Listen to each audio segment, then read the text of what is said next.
I would say that most OHV people really have a healthy respect of the property that they ride on, and they have a vested interest in keeping those areas open.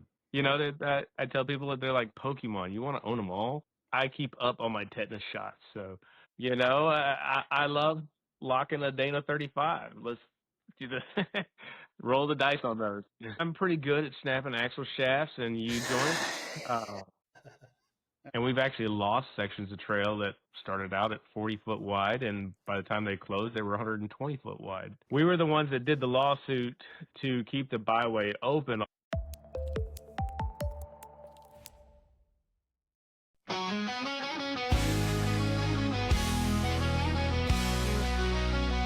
it up, let it roar, I feel the ground shake. Pedal down, dust flying, no time to waste. The trailhead's calling, engine power on a roll. This is where trails start and stories unfold. On the starlit skies, where the wild things roam. Every trail a journey, every Jeep a home. Meet me at the trailhead, where the wild ones run. The dust kicks high and the day's not done. The road wide open, the dirt in our soul. This is where trails start and our stories unfold.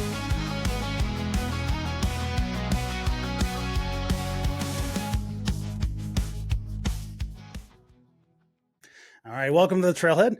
Today we're turning our spotlight to a group that's been doing the good work long before hashtags and highlight reels. Joining us tonight is Bo Rosa, president of the Southern Four-Wheel Drive Association.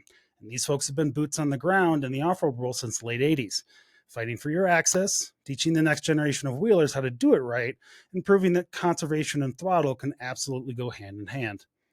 If you've ever wheeled in the Southeast, there's a good chance their efforts have helped keep that gate open or that trail from washing away. And we're going to talk about how this volunteer-driven organization is funding trail maintenance, pushing back on bad policy, and building a community that stretches from the Carolina Red Clay to the Smoky Mountain Switchbacks. Let's get into it and see how the Southern Four-Wheel Drive Association is making an impact for the next set of treads on the trail. Welcome to the show, Bo. Hey, thank you very much. I appreciate it. All right, so first things first, man. Did I get anything wrong with that? Was I wrong? Is this No, you're 100%. Okay. I couldn't have said it better. Hey, I usually can't either, so I'm kind of surprised at myself. I'm very pleased that's what pre-reading does for you. Apparently, that's great, awesome. You are one of those groups that I've been reaching out to more and more.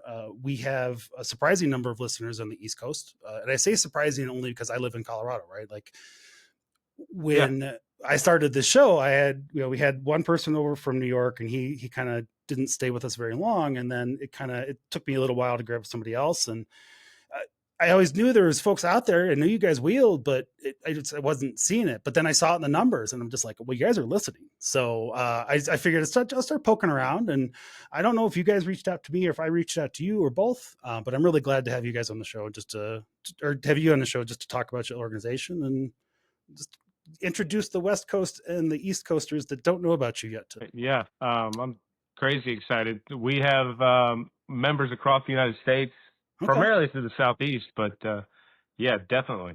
All right. Well, let's start with you so that everybody knows who you are before we get into talking about the organization itself. So you are the president? Yes, sir. Yeah. How did you get into off-roading? Like, how did you just get into this as a sport? I actually, this is probably the late 90s. I ended up buying a Ford Bronco, and we used to go ride down in the Mississippi River bottoms or around the Wolf River. So riding old creek beds, playing in the mud, doing things probably not as responsibly as we should have.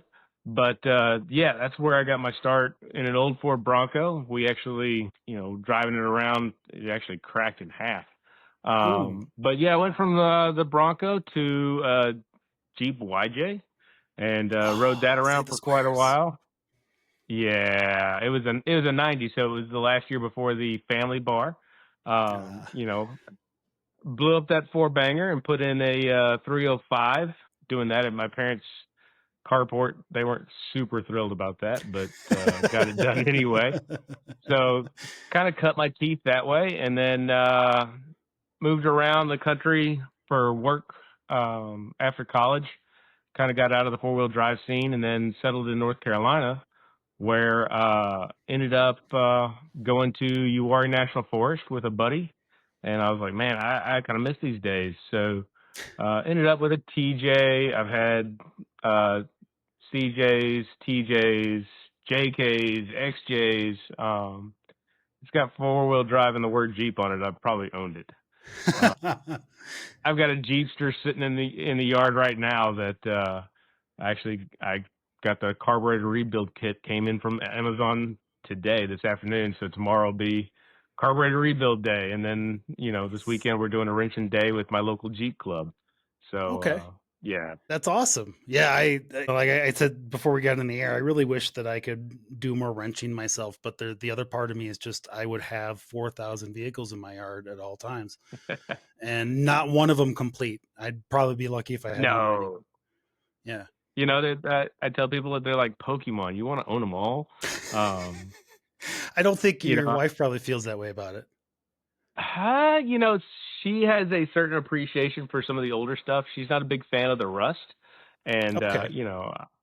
I keep up on my tetanus shots, so it That's doesn't a bother good me idea. much.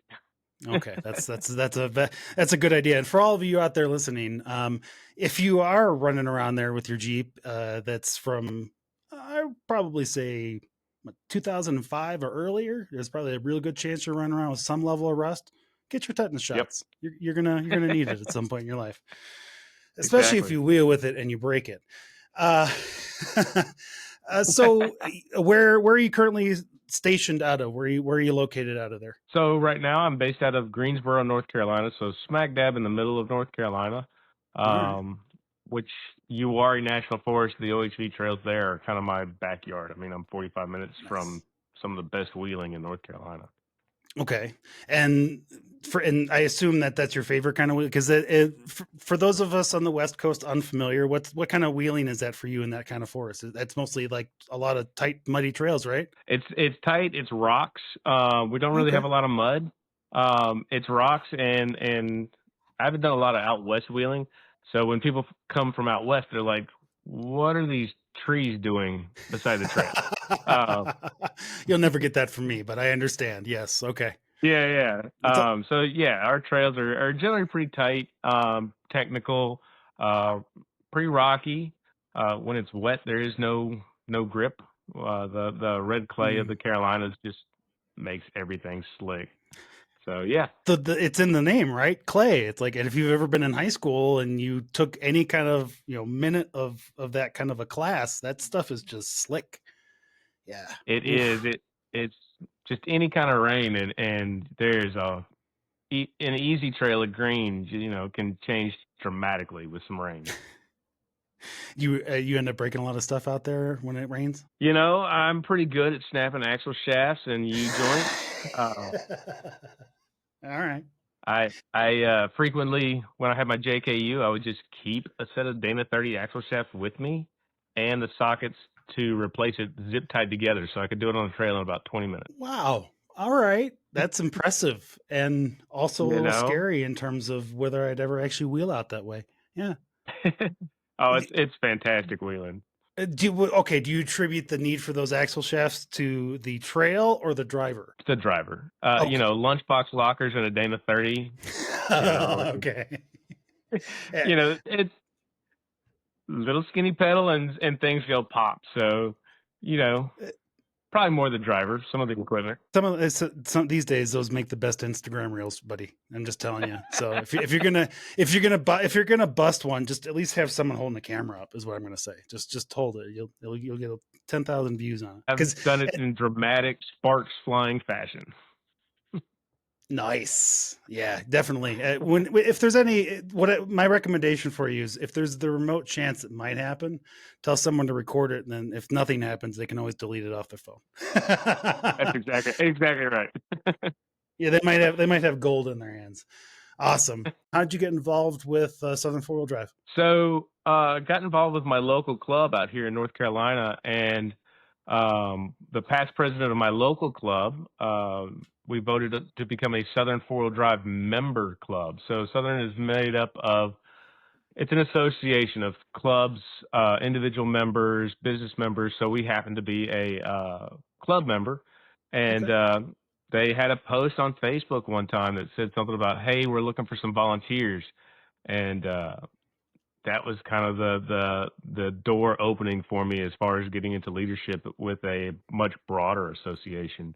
So I started out as the membership director for Southern Four-Wheel Drive. I did that for a number of years, and then decided I wanted to run for president, and I was elected president in 2020, maybe 2021. I think it was December 2020. So I've been the president for almost 4 years now, and it's been a lot of work and a lot of fun. I've gotten to meet and talk to a lot of interesting people. Very cool. And a quick aside here, you're like the rest of us, right? You have a day job, and this is your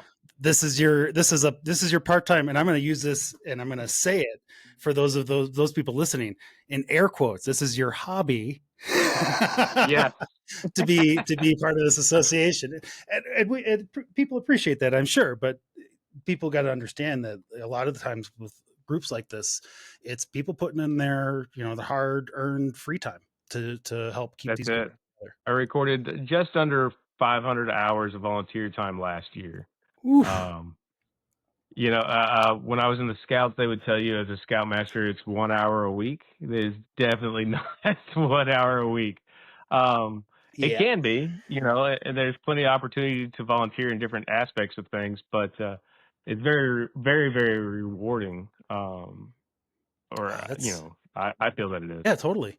And yeah, that's funny. I need to add that to the questions that I tend to ask folks when they first come on the show, especially when they like to wrench and do stuff like that. And I'll ask you this question on top of of that one.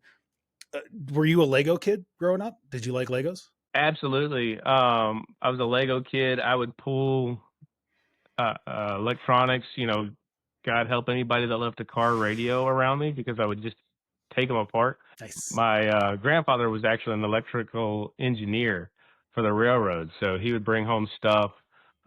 He was a ham radio operator, so I was always in his shop messing with his stuff.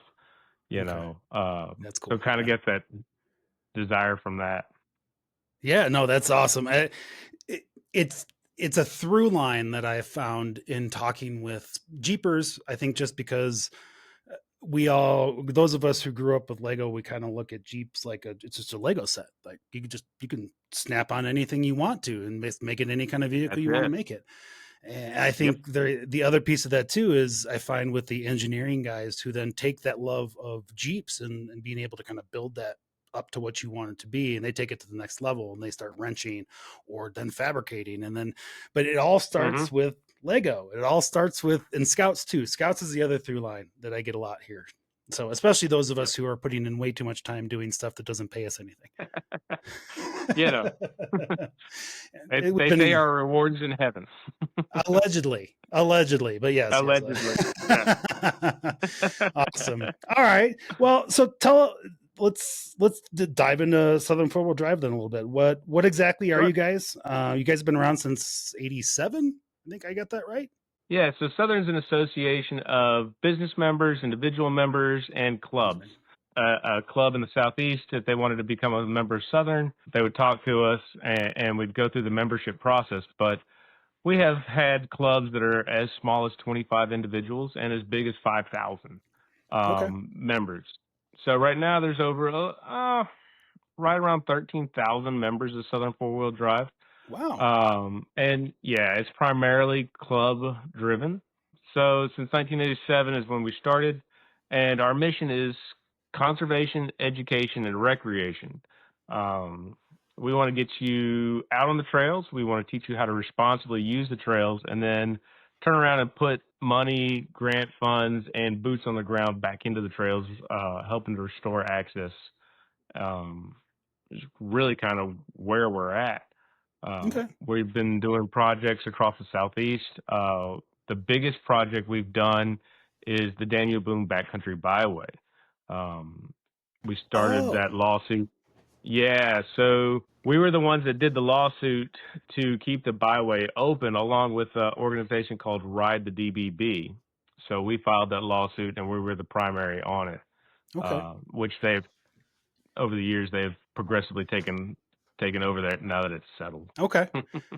No, that's awesome. I I think what is, if you live on the East Coast, I think you're probably pretty familiar with, land access issues and that are going on locally for you. And I think in the West, in Colorado and Utah, those areas like Moab and those closures, they tend to suck all the air out of the room, right? So you guys don't, Yep. the little trails that, in an area where there's 1,200 miles of trails, 300 miles of trails being closed is terrible, but you still have all these other trails, right? But if you're in an area like yourself, when you've got 100 miles of trails and they want to close 30% of that, that's devastating on so many levels. So there's a whole different fight going on out east. It's much more macro level. Yeah, we work with Orba, the Off-Road Business Association, and NAMRAC, and some of the other national organizations. And I found that kind of what happens out west with the BLM filters through, and it ends up with the Forest Services, usually who we have to work with. We Yeah. usually get the Forest Services flavor of BLM. But yeah, you're exactly right. In an area where you might have 20 trail miles, when you start closing 2 miles of trails for this or that, that's 10%. If you got 1,300 trail miles and you close 2 trail miles, it's a minuscule percentage. Yeah. Of course, every mile counts, but Yeah. it's just that ratio really is a bigger impact on the East Coast. Yeah. Well, and I come from the Midwest in the Chicago area, and it's just there wasn't a whole lot of wheeling there to begin with, and I didn't have an appreciation Right. for it until I moved out here. And then the minute I moved out here, there were closures going on. I was just like, oh, wait, what is this? Yeah, So yeah. What's going on? what's going on, and that's how I got involved in those kinds of issues and fights. And what's been heartening to see in all of these kinds of conversations is these same kinds of discussions where we're talking about, we're all really out there trying to keep it, despite what you hear, from a lot of people, Right. we're all out there trying to keep these trails in good shape and keep them open for people and respect the environment that we're driving through. We get it. So Yeah. all right. So the Daniel Boone thing, when was that? That's settled now. Yeah. So I was president when we settled the lawsuit, which was in 2021. Okay. Ray Stanley was our president when we actually filed the lawsuit. So I want to say that was 2017, maybe. Don't quote me on that. It was quite a lengthy process Okay. because we had to go through the Estill County, as well as some private property owners who had deemed that area was their private property. So we had to work through that process in the courts, and that was a really an expensive and lengthy matter. Once somebody puts a gate up, it really complicates things. Yeah. And with the people that we worked with, the Estill County, our attorneys, and Ride the DBB, that we really had a strong partnership when we proceeded to start that whole process. Okay. And that always goes a long way. You're going to get a lot more Yeah. done in those situations, but I understand, man. In Colorado, we deal with a lot with the Forest Service, so it's we're the same situation. BLM is its own beast, but the Forest Service, man, it's Yeah. even worse than field offices. Yeah, having a strong representative or strong working relationship with your local Forest Service or one that manages your wheeling area is critical. Yeah. We have that at Uwharrie, and I could pick up the phone and call my representative at the Forest Service and be like, hey, we need to do something like this. What can I do to get you a grant, or how can we complete this project? That's critical to have that. Yeah, totally. And what else do you guys do in kind of that vein of conservation then? I take it you guys do trail cleanups and stuff like that as kind of a larger organization? Yeah. Yeah, so we do trail maintenance days. As an example, here at Uwharrie, I use Uwharrie a lot because it's 45 minutes from my house. Perfectly acceptable. Yeah, every third Saturday of the month, some of our member clubs go down there and they do a trail maintenance day. Over in Georgia, of course, we're spread across the Southeast. In Georgia, the Georgia Bounty Runners, which is a member club, they do service work and trail restoration for like Beasley Knob. Those guys have done great work. They've Okay. donated tons of hours, tons of money, gotten grant processes going through. One of our clubs, Rock Solid, actually built a pavilion at Windrock. Last year, we did a maintenance day to help reopen a park called Golden Mountain in Sparta, Tennessee. That park had been closed since 2019. And we worked with Okay. the new owners of the property, went out, did a work day, kind of showed them, hey, look, the OHV community wants to back you. We really want to help. And we were successful in helping them open that park, which Okay. is a beautiful, beautiful park. So, yeah. Okay. Nice. That's awesome. Those kinds of wins are always great. Every single time we get one, it's great. Anything open that's new is awesome. Right. All right, and then the other piece of your guys is like you guys like the three cornerstones, right? The conservation, education, recreation. What's the education piece for you guys? So the education piece, I'm a master trade trainer with Tread Lightly, and we partner with Tread Lightly a lot. We want to get in and teach people, if you follow the 5 tread principles, travel responsibly, respect the rights of others, educate yourself, avoid sensitive areas, and doing your part, it really helps keep the trails open. So we do at our events, we'll have education classes. Here's how to use your winch properly. Here's how to 2-foot drive or, high lift. One of our past directors of education, Michael Morrison, he's an I4WDA certified instructor. He did fantastic job at our events and online, really teaching people, hey, this is I won't say the proper way, but really the proper way of going about a trail. 3 tries on an obstacle, don't sit there and dig it out. Pull cable. How to properly pull cable, and really kind of teaching new off-roaders how to respect the trails that we have, and kind of fight the perception that we're out there just destroying the land. I would venture to guess most OHV people fully respect the trail areas that they have and want to help keep them open. Yeah, I think that's. I think there's a perception that what you see in the the videos online, or the drunk person that you saw that weekend you were camping with your family, is the norm, and it's just not. Yeah. My backyard here is Right. Rampart Range, and Rampart Range here gets 370,000 vehicles on it every year. You'd never know it because the people are spread around and they come in and out at different times, and we're not all bad. There's always bad actors in it, and we're getting much better at delivering that message though. So it's getting there. Yeah. Yeah. And it's interesting when you see a post where somebody's doing something that maybe is not in the spirit of Tread Lightly. You will see people come out left and right. Hey, this is my area where I go wheel. You need to tread lightly, and here's how. Or they'll invite them out. It really it's heartwarming to see people come out and openly, hey, I respect my OHV area. Yeah, and that's a great. And by the way, that's a really great note.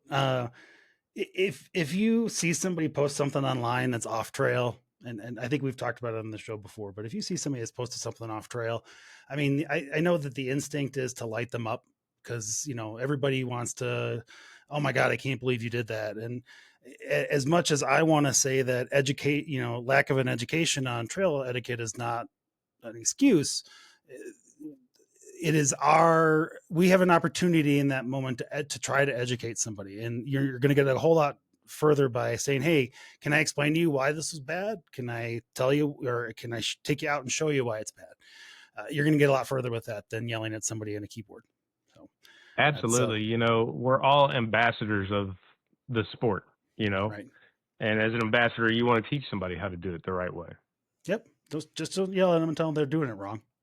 what about the recreation side of the house then, man? You guys, I know you guys do events on a regular basis. Hmm. Didn't you just have one? Yeah, so we just this past weekend had our big spring event, Trail Fest, over at Colmont OHV Park, which was a park in Tracy City that Southern helped get grants to start off the park. It is a Nice. beautiful, fantastic park that's adding property uh, routinely and adding new trails. So, yeah, we had over 200 people at the event as far as vehicles, tons of volunteers, tons of participants, a huge raffle, which was pretty awesome. Um, but yeah, that was a great event. So that was last weekend, and then Okay. we have another one in September. All right. Is that kind of your two annual events that you guys have every year for such a large group? Because I can't imagine you're just doing weekend meetups of 13,000 people. Yeah, yeah, that would be tough. Um, so yeah, we do two large events. Last year we ended up having three because we helped get Golden Mountain OHV Park open. So we Mhm. wanted to celebrate the park and really show the owners, hey, look, if you open this park, if you open it, they will come. Kind of Field of Dreams style, and we really packed out that park. So, That's um, fantastic. yeah, when we have the opportunity and the bandwidth to do a third or fourth event, um, we do. Uh, or myself and the board, we traveled to tons of events across the Southeast to represent Southern Four-Wheel Drive and Tread Lightly and speak to people about responsible off-roading. So there's 15 or 20 weekends a year I'm traveling, um, camping out and just talking to people. Okay. That sounds like the life of somebody who's doing volunteer work in off-roading. Yeah, that's it. The main organization is made up of all of these smaller organizations that you guys kind of Hmm. fold this larger group. How do Yep. you recruit people into that community, or is it just kind of at this point they're kind of coming to you? The individual groups are coming to you, or you guys? How does that work for you? It's a little bit of both. Uh, Going to all the different events across the Southeast, we're in front of people. We're talking about what we do, kind of our core values, and a lot of people are really receptive about that. There's a new club that's coming on from Wilmington, North Carolina, out towards the beach, and they do a lot of stuff out maintaining the beaches and the dunes and everything out there, and they believe in what our mission is, and they can see the benefit to supporting us and us supporting them. So when we go to these events and we're talking to people, they say, "Hey, what is Southern about?" And we tell them, conservation, education, recreation. The folks out in Wilmington, they have a beach that you can actually drive out on. You can actually drive right into the Atlantic Ocean if you really just wanted to. So that's an area. It's maybe not your traditional trail area, but it is definitely an OHV area that needs conservation, education, and recreation. So it's a little bit of both. We'll go out to people and recruit, and they'll actually come and say, "Hey, I heard about you, what you guys are up to, what you guys are doing. I believe in it. How can I help?" Okay, nice. That sounds less culty than I've heard some recent people tell me how people have been joining their club, and they just kind of walk up to them, a bunch of them at the side of the trail, and just like, yeah, you can kind of come with us, you'll be fine. Yeah. I mean, That's a lot. Seems a lot less sketchy. I've been known to see people out out on the trails with their factory rides and say, "Hey, why don't you come wheel with us and let's teach you." I'll go ride with three people and turn around and there'll be 10 people in line with us and I'm spotting them through obstacles and I just met them. Yeah. Uh, I actually don't mind changing my weekend plans to do that, but it's surprising how often that happens. Well, I think especially in the last 2 years, right? There's been a lot of new blood in the sport, and Yeah. with that comes a lot of opportunities to educate people. And thank you for doing it. There's not Yeah. enough of us who are out there who are actively trying to show people the ropes so they don't get themselves in trouble, so that folks like us aren't getting up in the middle of the night to go out and recover people from near our house. Yeah. A bunch of my friends and some of the local clubs, you would be amazed at how many times, "Hey, I broke a tie rod on the trail," or, Yeah. "Hey, blew an axle. can somebody come get me? And it'll be 1, 2 o'clock in the morning, and you start hearing guys' phones ringing. Hey, who's got a trailer? Who can go? What time you got to go to work in the morning? Let's go get this guy off the trail, and it's always somebody that's willing to do it.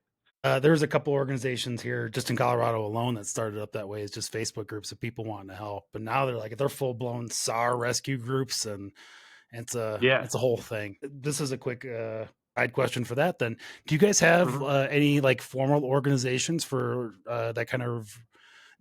I'm not going to say SAR because search and rescue is more the medical aspect of things. But vehicle recovery, do you guys have any groups that are like dedicated to do vehicle recovery, like licensed and all that jazz that aren't commercial? No, not specifically licensed. More of some of the local clubs will do it, and some of the local Facebook pages kind of do it. There's a group that used to be called, this is going back years ago for those that are listening from the area, that was JERT, Jeep Emergency Recovery Team, and now it's Overt Off-Road Vehicle Recovery Team. Got to be more inclusive. Yeah, the cops. I moved to North Carolina in 2010, I think is when JERT was around. So that's going back a few years, Yeah. But yeah, our various areas, Uwharrie has some of the local pages that do it. Beasley Knob does, and some of the other parks at Windrock, the Windrock Riders group, Facebook group. If you're broke, whatever, generally speaking, you just throw up a post. Hey, I'm broke. Can somebody come help me down the mountain? And you'll get a group of people that come fix you or give you a hand. The OHV community is awesome. I'll give you an example. I was just playing around one weekend on a work day on an obstacle. Wait, can you tell this story? Did your work know that you were out playing on a work day? Oh no, I was volunteering to go up a trail work day. A trail work day, yeah. I was volunteering to go up one of the harder lines on a trail work day.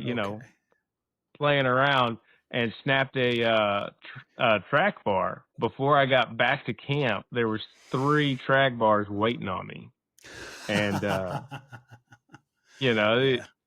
didn't even make a post about it. It's somebody heard that it happened, made a phone call, and there's 3 forged track bars. Hey, which one do you want? So yeah, the community is awesome. That's great. That's a story as old as time at this point now. Like I know you said you hadn't wheeled a lot out west here, but I went to Trail Hero this last fall, and that was my first big, Trail Hero event in Utah.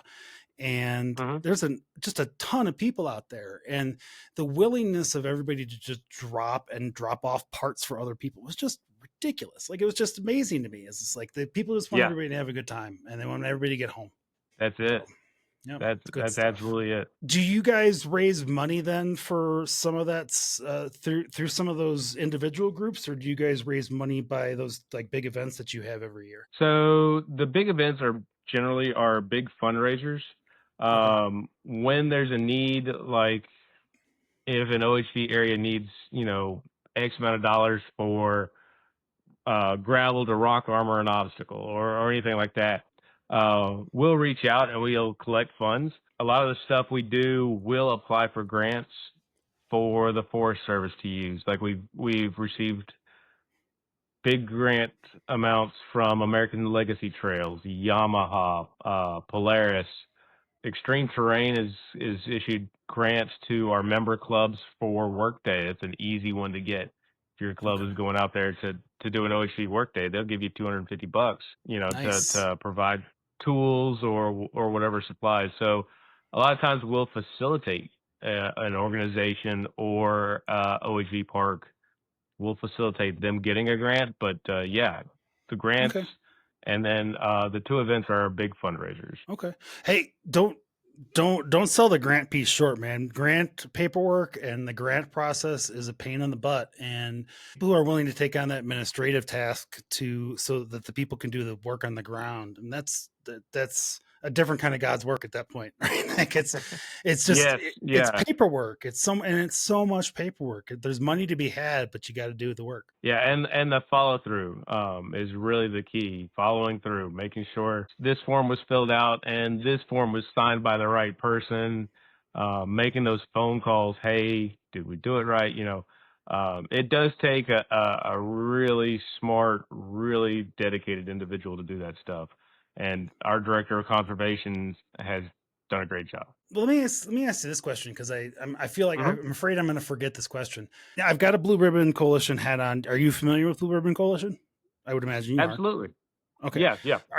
Are you guys trying in any way to kind of fill in that kind of a shoe on the East Coast? I'll say yes. So we are technically a 501c4. Okay. So we're not a nonprofit. We're a not for profit where we can actually lobby a government entity. Oh, okay. I see. Yeah, So that is the difference between you and Ben. Yeah, Ben can't actually give Mhm. his opinion on that stuff. Right. So Okay. we technically can. And right now we're working through. There's a bill in Alabama that is pretty poorly written, I'll say, and Okay. restrictive. And we're trying to see if we can't talk to the Senate and the House in the state of Alabama and the county commission that county is being affected by. So we're talking to those people and trying to get them to either change the phrasing of the bill or just say no. This thing is kind of out of whack. So that part, I guess like the Blue Ribbon Coalition, because I know they filed a lawsuit on the Moab closing, and we filed a lawsuit on the Daniel Boone Backcountry Byway closing. So there's some parity there. Okay. No, I love it. I just, and I will say this now before we even finish recording the show. You are welcome to come on anytime that you got a topic like that to discuss out east. If you guys got a Daniel Boone situation, or hell, you got 2 miles worth of trails you're trying to save, let me know. I part of the reason we started this show was to talk about this stuff and talk about the land conservation piece and make sure that the Wheelers knew what was threatened. And I'm just glad to know that when I moved out west, I found out about, some local groups here like CORE in Colorado. Mm-hmm. And then I found out about Blue Ribbon Coalition. It's just nice to know that I always assumed, right? You always assume that those things exist in the other parts of the area, other parts of the country that wheel, but it's nice to just find out that, hey, yeah, you are the guys who are actually doing that kind of work, that boring work, right? The paperwork and the filing, the legal pieces and the discovery pieces to try to find out what the Forest Service is trying to do. Yep. It's really fascinating when you start digging down into that stuff. It's pretty interesting, or at least I think it is. But it is a lot of paperwork pushing, and some of that's not nearly as fun as going to ride. But some of it is required for us to go ride. I have found that 80 to 90% of the issues where we have to kind of talk to senators and stuff like that are due to people not following tread lightly. So then somebody gets, we cause a reason. And it goes back to our core mission of education, conservation, and recreation. Yeah. And I think it's going back to those people and just being like, yeah, I know what that viral video says that you show. And I'll use a good example. Today, the day that we're recording this, was the day that they they found the 2 guys that were just knocking rocks off of stuff in Utah guilty. They had gone out there into a protected area. Their claim was ignorance. They're like, there weren't any signs saying you couldn't just push these million-year-old rocks in a protected area off the cliff. And that's the stuff that gets the national attention, right? That's the stuff that gets the stuff. It's not the people who go out to the sides of those or off the sides of those cameras yelling at those people like, you guys got to stop doing that stuff. You got to get out of there. You can't be doing that. None of that gets any attention. And it's on us then to beat that drum and to go to those people in power and be like, no, look at this video. This is what we're doing. It's boots on. We're doing stuff, right? We're maintaining these trails. We're cleaning up the stuff and the mess that the few leave behind, right? The many are picking up after the few. And it's just amazing to me that we have to fight so hard. And I think part of that problem is because we haven't been good at that narrative to date. Mhm. we've been getting better at it the last 10 years, and social media's helped out a lot with that. It's a lot easier for us to Yep. tell the true story, and it's a lot easier for us to get that out there. Do you ever get any pushback from membership about, the state of the trail and the conservation stuff? Do you ever anybody come up to you and be like, you guys are pushing that too much, these are our trails, we're supposed to be able to go and do whatever we want, these and that kind of jazz? Do you ever kind of get that feedback from people on a one-on-one basis, or even hell, in a group basis? Yeah, we do. We Okay, do. I appreciate the honesty. You Yeah, know, again, not everybody, it's not a perfect world, right? right. It's not a perfect world. You know, I can appreciate the desire to go out and go wheel and then have your lunch on the trail and have a couple of trail waters, if you know what a trail water is, um, or Yes. AKA trail sodas. I definitely can appreciate it. Yeah, many of our listeners who know Jason will know exactly what it is that you're talking about. Yeah, and I completely respect it and understand it. But again, it's one of those things where we're doing a lot of work to, I would say, retake over control of the narrative of the OHV community Yes, sir. from getting out there, just bashing through the woods, destroying the somebody's property.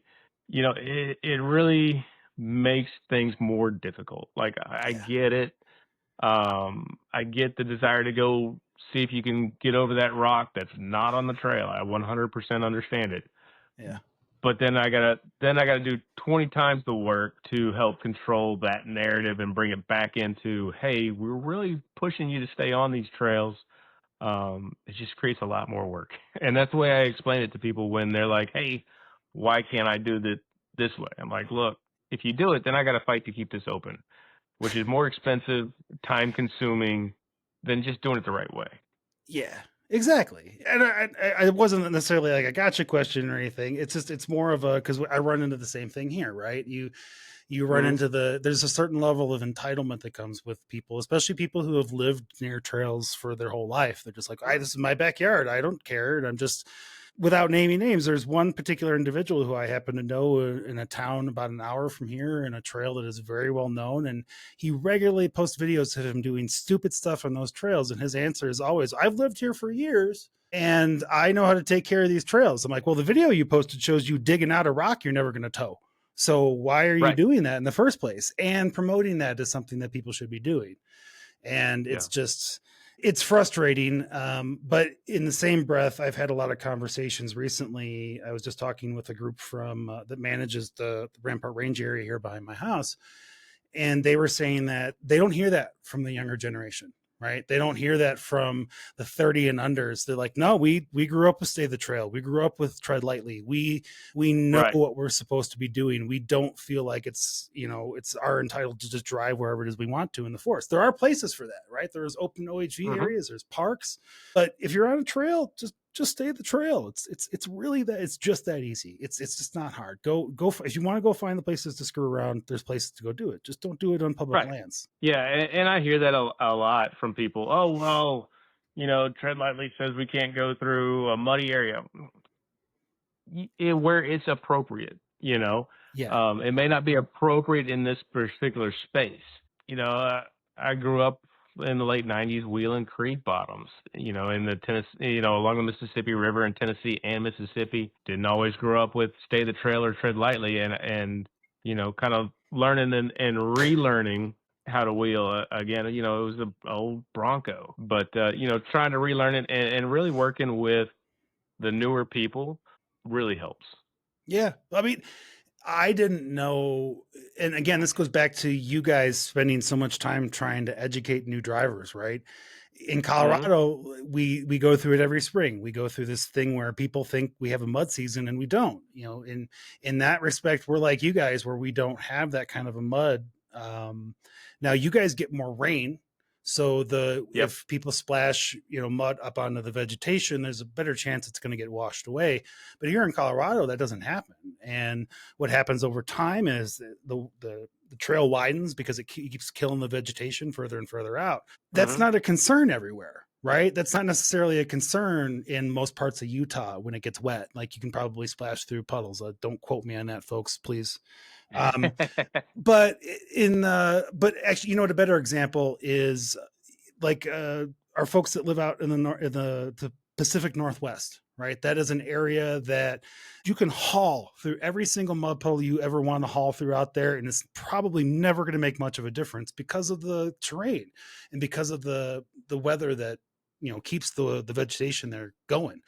But in places like here, and I kind of guessing from what you're telling me there, it's the same kind of a situation, right? It's you get that people want to go out mudding. It's not a mudding kind of an environment, and you just have to know where it's Yeah. appropriate. And that's part of the education piece. Exactly. If you go off trail, especially like for where I'm at in North Carolina, pretty much anywhere off the trail is an archaeology site. So Okay. we've really had to educate people. Hey, look, it's arch sites everywhere that is not the trail. We have to have the trail surveyed by the state archaeologist. And we've actually lost sections of trail that started out at 40 foot wide, and by the time they closed, they were 120 foot wide. Yeah. Yeah, and the reason we lost them is because the trail ended up going through an archaeology site. So yeah, sensitive, goes back to the trend principles, right? For avoid sensitive areas. If you're not supposed to go through mudding in an area, don't do it. I get the desire, but just don't. Fair enough. All right. Well, let's get on to happier subjects. Because I don't ever want our audience to feel like we're preaching to them. So just stay the trail. We don't have to talk about it anymore. And then there's no need for people like Bo to do all that paperwork, and no need for me to talk about it. And we can talk about axle shafts and making stupid decisions on the trail. I love locking a Dana 35. Let's do the there you roll go. The dice. See, there it is. All right. We've had this conversation recently. There's at least one person that I know of that's just like, I'm never changing gears because it only cost me $100 in gears, and I don't have to replace them like once a year, twice a year. And I was like, okay, well then you don't have to buy a whole new axle. Good for you. All right, I digress. You guys, since you guys are the larger part of smaller organizations, is there a way to? Oh, you did say you can join as a member specifically to Southern 4-Wheel Drive, yeah? Yeah. So we actually have two individual membership levels. The first one is our premium membership, and it's $50. You'll spend $50 on something way less worthy. But for your $50, you become a premium member. We've got discounts with Warren, BFG, a lot of the big manufacturers, a lot of the local shops. If you're in the Southeast, we'll give you a shop discount if you're a premium member or an individual member of Southern 4-Wheel Drive. So, but we also send you out a hat. And if we have any other cool gifts, in the past we've done challenge coins.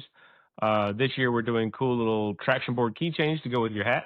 So that's our premium membership level for the individual, and then we have a $10 individual membership. That's a case of soda. And you get access to the discounts. You don't get the cool hat or the spiffy keychain, but it's just $10. I like that you front loaded the premium option before going to the basic one. That's a salesman right there. You got to do it that way. You do, but honestly, speaking to the bit about whether or not you guys are kind of an East Coast Blue Ribbon Coalition, it takes money to do all this stuff. It's not just the events. It's not just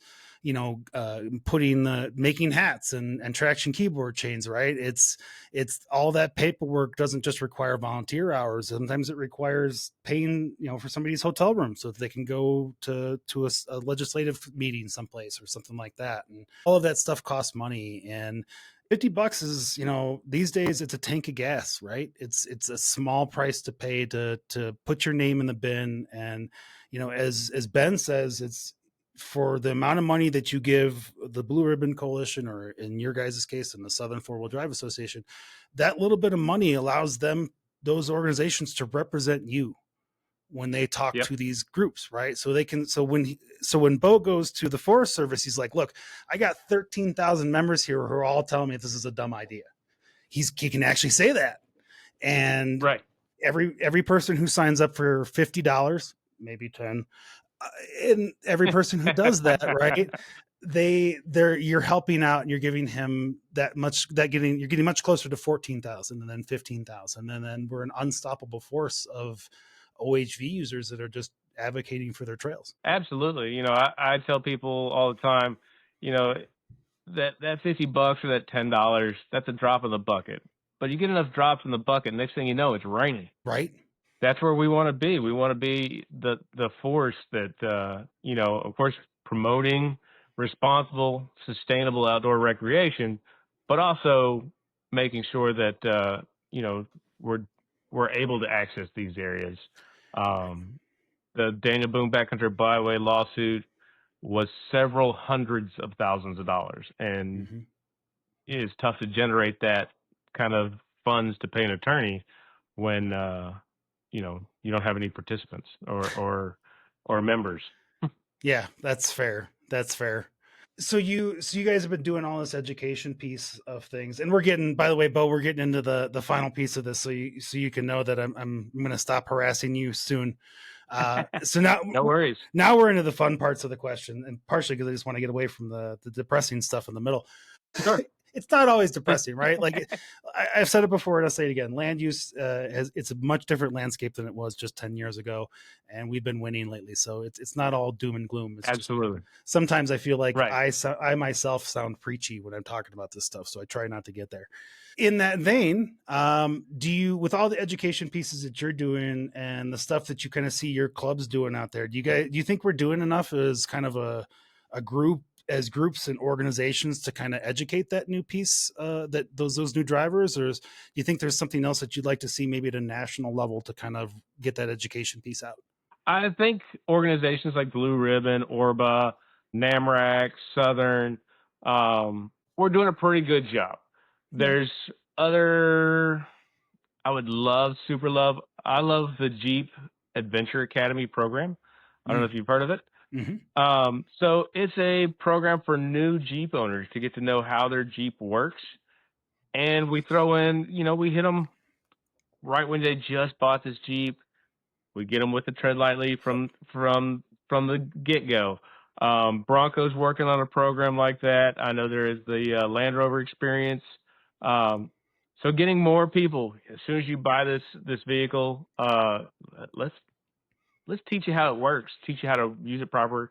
But yeah, we're doing a pretty good job. Okay. It's just we got to keep it up, and it is a lot. It's tons of fun. I really do. I super like taking a new person out and watching them light up, because your vehicle will do so much more than you think it will. Yeah. It's really cool seeing somebody fall in love with going wheeling, and they'll call you, hey man, can you go this weekend?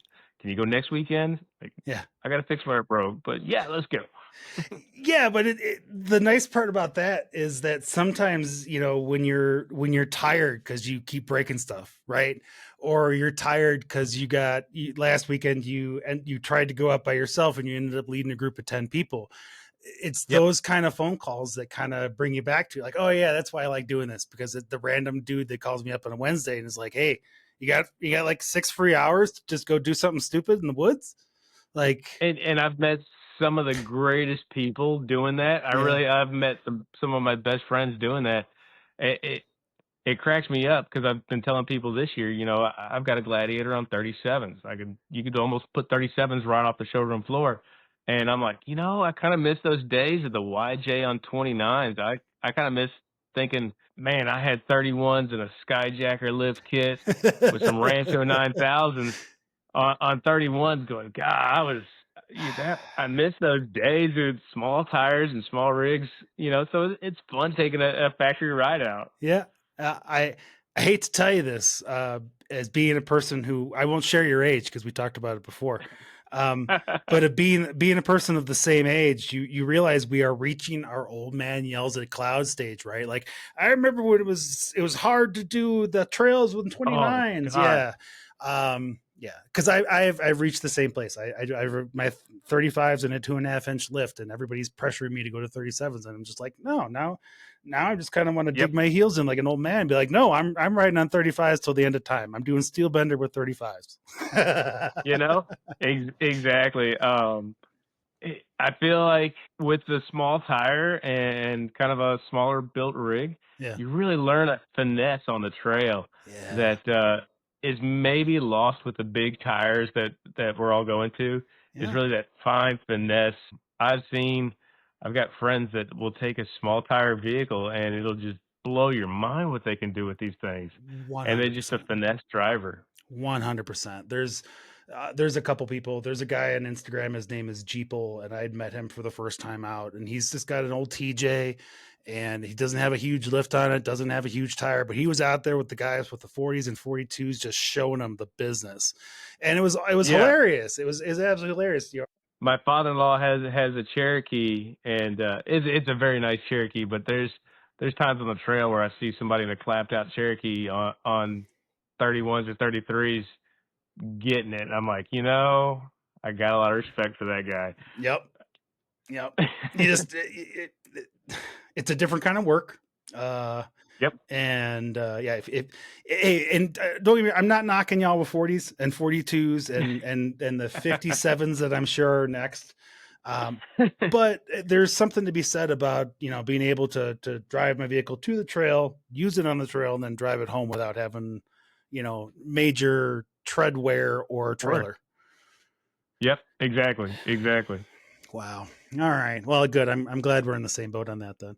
What's the biggest tire you're running these days in all your vehicles? So let's see. It's got to be the 37s on the Gladiator. My Okay. wife's got a JKU on 35s. The Jeepster is probably on 29s. Okay. Nothing out of control. 37s is like the new 35s for most people. So yeah, absolutely. And 35s were the new 33s. So true. Well, again, we're back to what the Gladiator can kind of handle stock, and it can handle that size tire stock. So run with it, and sure. Run with it, and I will make fun of you on the trail just a little bit. I'll make fun of you just a little bit. It's the trail whale. That's awesome. What's something you always carry with you in the Jeep or whatever off-road vehicle that you happen to be driving? It doesn't matter. So day trip or week trip, what is something you always carry with you? A friend, actually. Nice. I kind of grew up wheeling always with a buddy, so I never wheel alone. There are times where it just might be the two of us and not a big group, but I always enjoy wheeling with somebody else. Okay.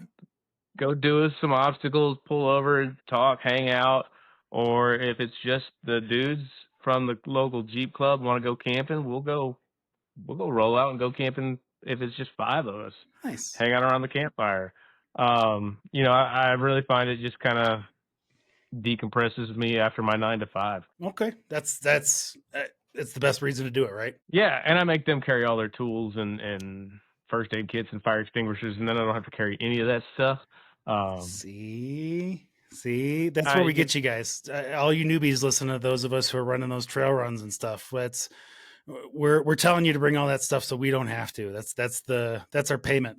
That's it. For Christmas, I bought my buddies all the glue tread, the sidewall repair kits. Yeah. I didn't buy myself one. I got them all one. But so you're going to be with one of them. Yeah, exactly. Oh yeah. You look like the nice guy. Yeah. I swear to God, I won't leave this part of the episode in, Bo. All right. No, I'm leaving this part of the episode in. Oh, they'll laugh. They will totally laugh. Okay, good. All right, great. All right. Well, so let's see. Last random question for you then.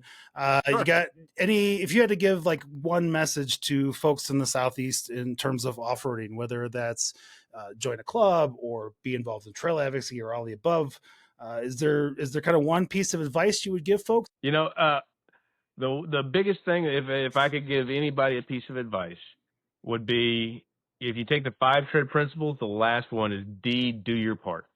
Yeah. Be active. Okay. Get out there, volunteer, ask some questions. Hey, I'm not a member of a club. I don't really want to be a member of a club, whatever the case may be. But how can I get out on and help support my trail? Like as Uwharrie National Forest, it's the third Saturday of every month. Um, you know, just get out there, do your part. You'll meet a lot of cool people. Maybe they recruit you into Southern Four Wheel Drive in a club. Maybe you just want to be just like you and 2 or 3 of your buddies. But yeah, do your part. Get out there, hang out, teach somebody that's new. Really be an ambassador of the OHV community. If I had 1,000 people across the Southeast that did that, you would be amazed at how things would look out here. If I had 100 in a state, oh my, it would change the face of OHV for that state. It really would. Yeah. It's amazing how just the efforts of a handful of people really do make the world go round. And that's something we've heard time and time again, right? And I think part of the reason why organizations like yours and organizations like Blue Ribbon have had a lot of success in the last few years is because more and more people are raising their hand. More and more people are putting their hat in the bin going, you know what, it's these closures aren't okay. And I want to be part of making sure that these things stay open. And I want, these lawmakers to know that, hey, we are actually out here advocating for these trails. We're not just driving on them. And here's my money and here's the person who I want to send to represent me and show that we are using these trails. So that's awesome, buddy. Sure. That's fantastic. Last bit then for you. Let's talk. Just the Dixie Run is the only other one that you have then as a club level, and that's when is that? That last weekend of September. All right, and we'll do the fun parts now here. The where I tee you up for this. Where can they go to find that information out at? So that'll be on SFWDA.org. Okay. Which is our website. You can click on Dixie Run, and you'll see the information from last year's because we haven't opened registration for this year's. We kind of usually try and wait a couple of months before the event starts.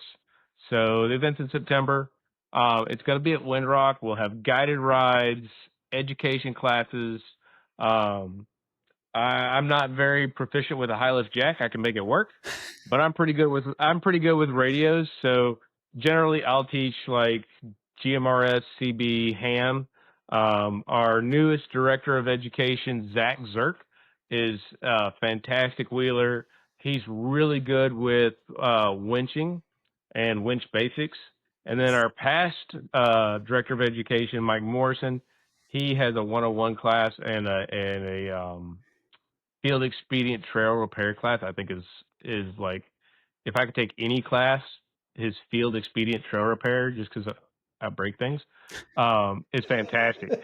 But yeah, we'll have that stuff going. If somebody's never been to Windrock, which is like 75,000 acres outside of Knoxville, Tennessee, going there blind is kind of, I don't want to say it's a mistake. It's totally doable.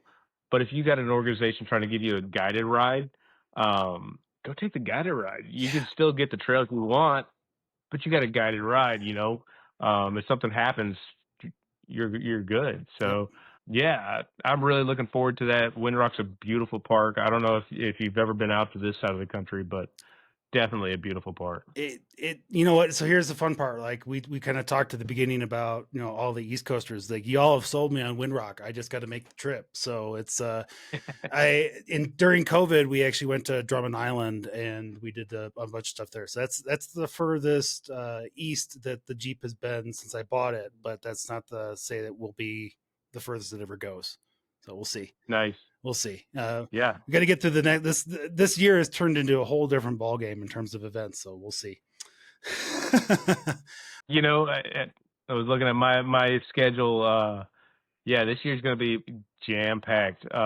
Last weekend we had our Trail Fest event. I also had a Jeep Adventure Academy event. I did 2 events in one weekend that were about 2 hours apart. It was pretty crazy. And then I'm back home at my 9 to 5 this week, and then next week I go to another Jeep Adventure Academy. So that's cool. This year is going to be bang, bang, bang, bang, bang for events. That's great though, man. Hey, you know what? At the very least, it keeps things interesting, right?